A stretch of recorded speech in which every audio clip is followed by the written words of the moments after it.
dum dum dum dum dum. Actually, I guess I should open the book. Yeah, if you want. All right, How are you gonna open it? like this. Welcome to our first video, starting with the book of Hosea, the first minor prophet. Yeah, so Hosea actually wrote this book, and his name means salvation, which is pretty cool and a theme that we'll see really later on in the book.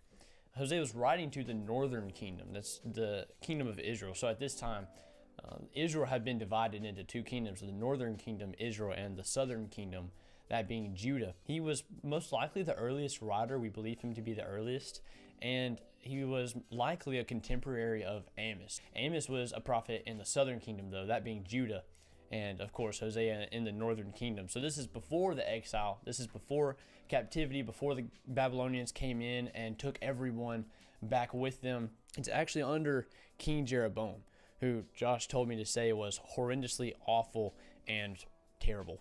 It was.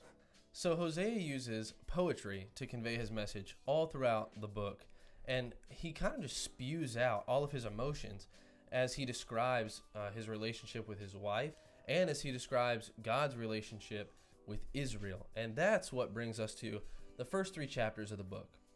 So in the first three chapters, they're dedicated to describing Hosea's marriage to his wife Gomer. God commands him to take an adulterous woman to be his wife, and there's some debate as to whether or not this is actually an adulterous relationship, as historically speaking, or as to whether or not it's an allegory and just kind of helps to illustrate the way that God feels about Israel. Gomer bears 3 children to Hosea, and God instructs them to be named as follows. First, there's the eldest son, and his name is Jezreel. So Jezreel is actually the name of a valley. The valley of Jezreel was brutal, and the Israelites came in and they just murdered everybody, men, women, children, old people, the lame, the sick. They didn't care.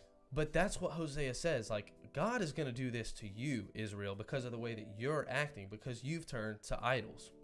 The second child is named No Mercy. The daughter is named No Mercy, which is kind of self-explanatory in accordance to Jezreel. I mean, he's not going to have any mercy on them.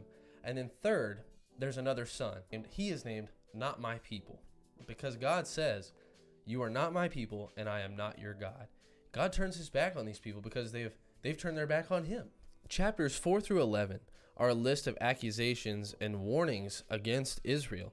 However, once we get to chapter 11, God proclaims his love for Israel like his child. But in chapter 12, Hosea speaks of God's indictment against Israel, and he talks about the history of Israelites and their fathers and what happened to them and the sins that they committed. And he says that because of those things and the things that you're doing now, I'm going to bring all of this punishment against you. In chapter 14, Hosea pleads with the Israelites to return to God. And this is his final statements throughout the book, is he says, return to God and make right the wrongs that you've done. So the concluding statement really of Hosea is this verse: whoever is wise, let him understand these things. Whoever is discerning, let him know them. For the ways of the Lord are right, and the upright walk in them, but transgressors stumble in them. This statement kind of tells us that Hosea's writings aren't cemented in the past. They're not cemented under the reign of Jeroboam in the northern kingdom, but instead they extend to all people throughout all time. It exemplifies God's relationship with us and with all people. He says that although God will judge and God will smite those who disobey him and don't follow his commandments, his ultimate goal is that he save and restore us to him. And if we're willing to follow him, that's what he'll do. That's pretty much all we wanted to talk about with Hosea. And remember to answer the questions that we're going to post below, and especially send us if you have a takeaway. Well, we want to hear from you, and we want others to hear from you. So make sure that you send those in. Have fun studying Hosea this week.